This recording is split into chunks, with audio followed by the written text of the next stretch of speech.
19th, 19th of May, May 19th, 19th of May, May 19th.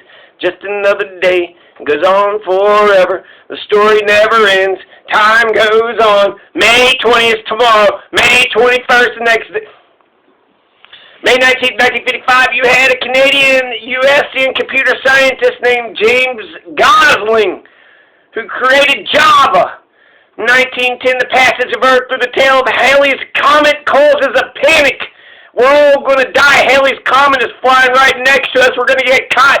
They thought that the cyanogen would impregnate the atmosphere, possibly snuff out all life on the planet. And then King Edward VII died. He got all freaked out. Taft is watching this thing at the U.S. Naval Observatory. So Edmund Halley is the astronomer. Halley's Comet, who the fuck cares? He predicted it was going to come back, and then it comes back. He dies, but it comes back when he said Christmas, 1758, and it's been coming back every 74, 79 years later. So it was in the Earth's orbit for about 6 hours. Halley's Comet was in Earth's orbit for 6 hours, May 19th, earning the New York Times' banner headline, and that's it. That's all that happened, okay? It flew by, it was real close, everybody freaked out, but nothing happened, really. Except it got caught in the Earth's orbit. Halley's Comet could have been one of our planets, right? It could have been captured in our orbit. It could have crashed into Earth and split us in two. The cyanogen, apparently it was smaller than a briefcase. Could that be true? A fucking comet is the size of a briefcase?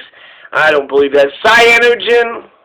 The Parks Canada, the world's first national park system, was established as a Dominion Parks branch of the Department of the Interior. Why'd they go and ruin that? It was the world's first national park system. Perfect. Parks Canada, that's perfect. What's this? Putting it underneath this branch and that department in 1911.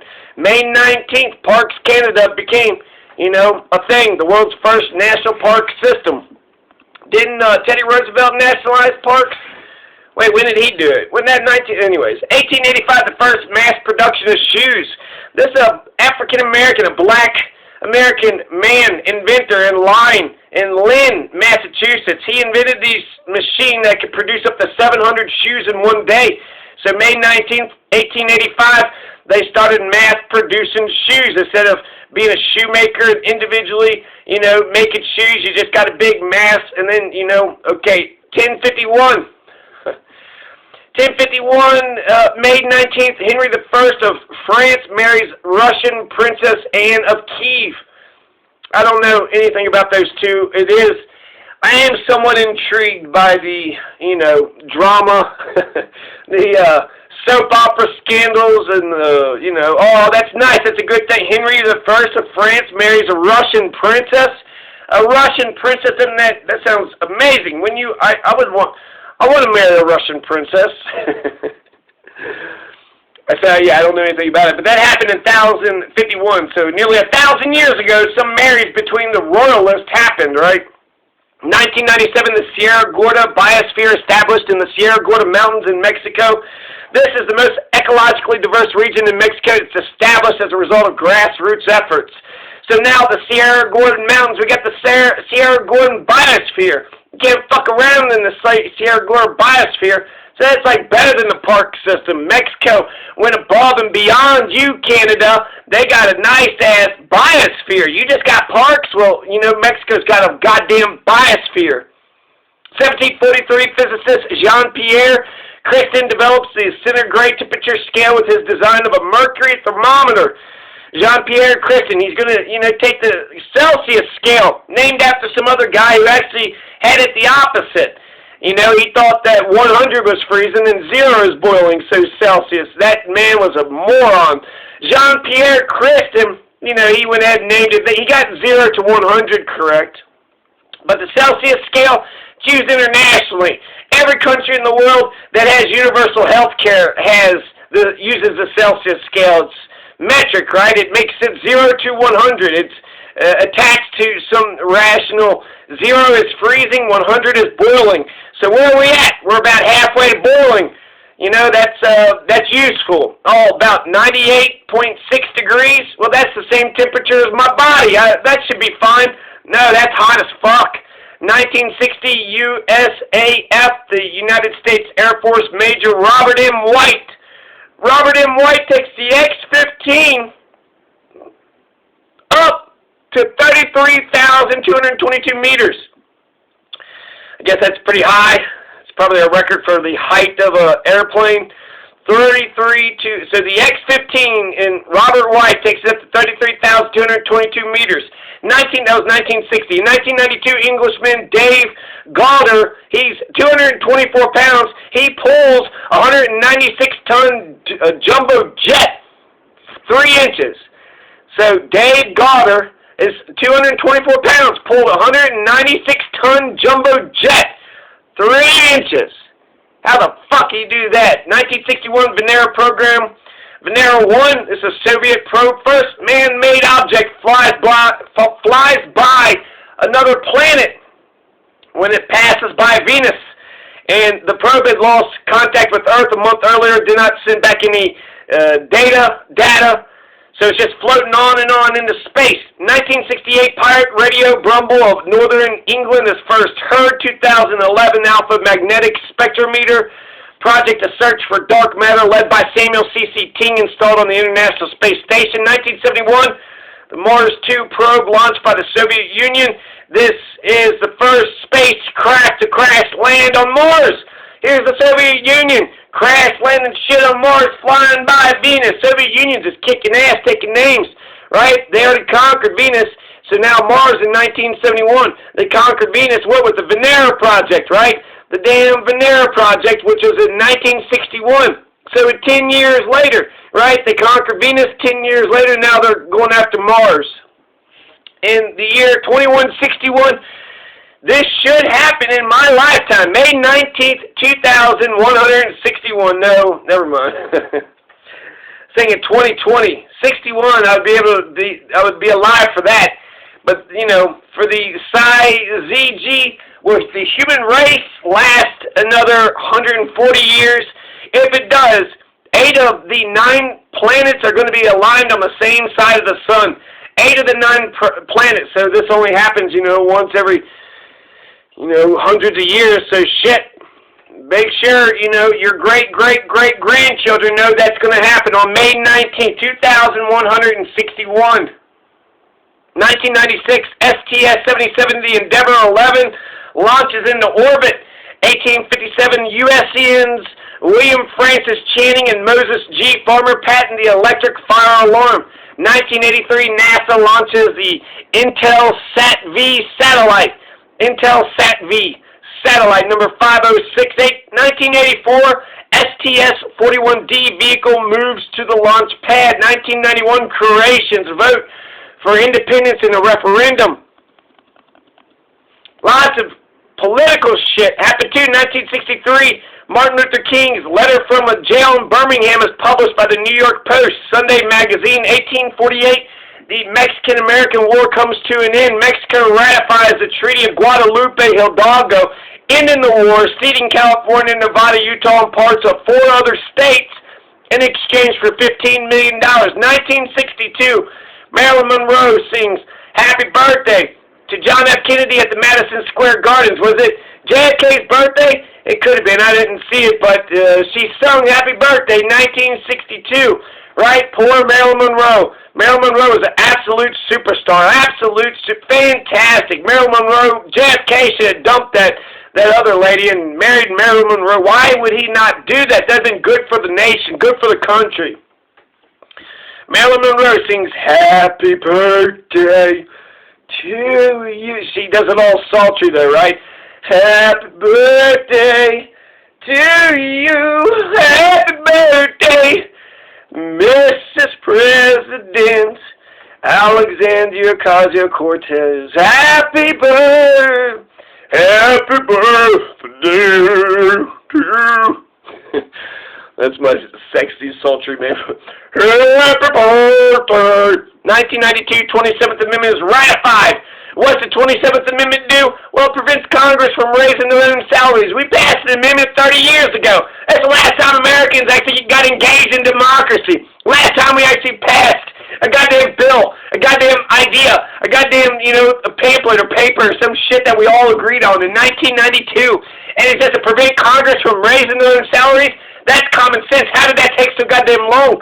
And in the last 30 years, we got poverty, right? Wars. We got so many wars. A lot of birthdays happened. May 19th, 1934, Jim Lehrer, U.S. journalist. 1983, Michael Shea, comedian on Saturday Night Live, is born. 1890, Ho Chi Minh is born in Vietnam, celebrates this. This is an actual holiday in Vietnam, Ho Chi Minh's birthday, like George Washington's birthday, President's Day, right? That's both Lincoln and George Washington, Ho Chi Minh's birthday. Vietnam, Ho Chi Minh was born, first president of Vietnam. 1959, Vietnam established the Committee 559 to maintain supply lines to occupied South Vietnam, resulting in the Ho Chi Minh Trail. So not only was Ho Chi Minh born, but the Ho Chi Minh Trail was also born today, May 19th, 1959. 1925, Malcolm X was born. Right, Malcolm Little, but Malcolm X, because fuck the oppressor's name. Malcolm X Day. 5 years from now will be the 100-year anniversary of Malcolm X's birth. He's been around, he's been, dead and gone since 69, I think, 68, 60, 65. So he only lived to 40 years old. He's going to be forever young. He died at 40 years old. But we're going to see the 100-year anniversary of Malcolm X's birth in 5 years. Stop talking about the South. As long as you're south of the Canadian border, you're south. What else he say? Malcolm X, if a man lays his hand on you, you send him to the cemetery. You obey the law, you pay your taxes, you get a job, and you feel good for supporting your family by your own means. But if a man lays his hands on you, you send him to the cemetery. 1946, Andre the Giant was born. 1762, Johann Gottlieb Fichte, a German philosopher, was born. 1462, Bosio de Agnola, an architect, is born. 1914, Max Perutz, a biologist, is born. Max Perutz, he's Mr. Hemoglobin. He is Max Ferdinand Perutz, May 19th, 1940. He's a biologist, Nobel Prize-winning Australian-British biochemist who used X-ray diffraction analysis to determine the structure of the protein molecule that transports oxygen from the lungs to the tissues via blood cells. A discovery is like falling in love, said Max Perutz, and reaching the top of a mountain after a hard climb all in one, an ecstasy not induced by drugs but by the revelation of a face of nature that no one has seen before and that often turns out to be more subtle and wonderful than anyone had imagined. So Max Perutz, Mr. Hemoglobin, was born. Today in Turkey, they're celebrating the commemoration of Ataturk with a Youth and Sports Day. This is Northern Cyprus in Turkey. May 19th, 1881 is the official birthday of Mustafa Kemal Ataturk, the first president of Turkey. He also did a remarkable thing today, May 19th. So he's born today, and then on his birthday in 1919, so he's born in 1881, and then 40 years later in 1919, Mustafa Kemal Ataturk lands at Samsun on the Anatolian Black Sea coast, initiating what is later termed the Turkish War of Independence. So he's born on this day and started the Turkish War of Independence on this day by landing at Samsun on the Anatolian Black Sea coast. So what are we going to do to celebrate Mustafa Kemal Ataturk? Youth and Sports Day. I think we should have, there should be, in America, we don't have either one of those things. We should commemorate the future generations. We should also commemorate sports and activities and Olympian Herculean strength, right? To be a warrior, to be a footballer, to be not a baseballer, but a basketballer, or a rugby player, or, rough and tumble and throw and shot put and run and row. And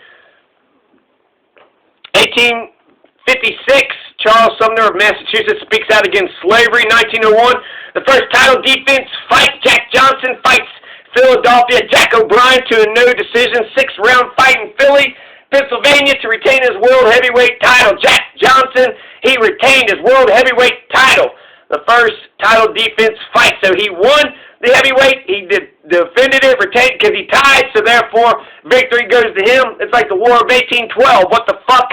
He tied, so he retained it, but he didn't, it was close. He didn't almost retain it. Jack O'Brien almost got the better of him. In America, it's Hepatitis Testing Day, so go out and get tested for hepatitis. May 19th, you see a lot of birthdays for scientists. In 1773, Arthur Aiken, an English chemist, is born. 1857, John Jacob Abel, biochemist, pharmacologist, is born. 1880, Albert Richardson, architect, is born. 1898, Julius Evola, Italian philosopher, is born. Ruth Ella Moore, U.S. scientist, 1903, is born. 1920, Tina Strobos, a Dutch psychiatrist known for rescuing Jews during World War II, is born. 1926, Edward Parks, English engineer, is born. 1971, Andrei Salyumets, Estonian biologist and biochemist, is born. 1944, the German line in Italy collapses. The Nazis are losing. May 19th, 1987, a patent is issued to Chet Fleming, U.S. number 4,666,425, to keep an animal or human head alive. What? May 19th, 1896, Edward Acheson issues a patent for an electric furnace used to produce one of the hardest industrial substances, carborundum. Carborundum. So, yeah, you got a patent, right? Edward Acheson, May 19th, 1896. Some history that I don't really know much about. Monarch Johann Frederick surrenders to Karel in 1547, May 19th. Shini Shashu and his tribesmen assaulted Emperor Taizong at the Juqing Palace in 639. 1445, John Tuke Castile defeats the Infantes of Aragon at the First Battle of Olmedo. 1542, Prom Kingdom falls to the Tanggu Dynasty in present-day Myanmar. 1643, the 30 Years' War. The French forces under the Duc d'Enghien decisively defeats the Spanish forces at the Battle of Rocaille, marking the symbolic end of Spain as a dominant land power. May 19th, English invaded Jamaica. They took the control away from Spain. So good for England to fuck over Spain, but are the English going to rule Jamaica any better? This is the Anglo-Spanish War. They probably feel like they earned it. Therefore, we get to colonize you. Now, 1993, Dow Jones closes above 3,500 for the first time. 93, that's Bill Clinton. 1935, NFL adopts annual college draft to begin in 1936. So they adopted to do it the next year. 1960, Belgian Parliament requires rest day for the self-employed. If you're self-employed, you better get some rest. The Belgian Parliament is going to demand it, require it. 1958, U.S. and Canada formed NORAD, the North American Air Defense Command. And Sicko comes out, Some Gave All by Billy Ray Cyrus. Spike Lee's Do the Right Thing premieres at Cannes Film Festival 1989. 1941, the Nazi occupiers in Holland forbid bicycle taxis. 1943, Berlin is declared Judenrein, free of Jews. These are not celebrations, but just, what the fuck? Nazis go into Holland, they're like, no bicycle taxis. Nope, you're not going to do that. Free of Jews. So they actually, Berlin, at one point, they declared it free of Jews. 1943, to do something uplifting, Churchill pledges Britain's full support to the U.S. against Japan in 1943. No Country for Old Men, Star Wars 1, The Phantom Menace is released. So, yeah, a lot of shit happened. Less of those last things that I mentioned, more of the beginning things, the history things, this 30 Years' War thing I know is, I like to, look at these historical things and decide which side I would be on. And I'm pretty sure it's going to get me into trouble, but we're all going to learn, right? I hated Alexander Hamilton. I kind of like him, so now I got a mixed impression. So, you learn more, you stake out a position, you learn a little bit more, then you're like, oh, okay, maybe this motherfucker ain't too bad. Maybe this motherfucker ain't too bad. So, that's May 19th, 2020, Tuesday, 11:51 a.m. I'm Jonathan Masters, your humble servant, sitting here on my ass, pretending this is work, in Southern Colorado. Peace.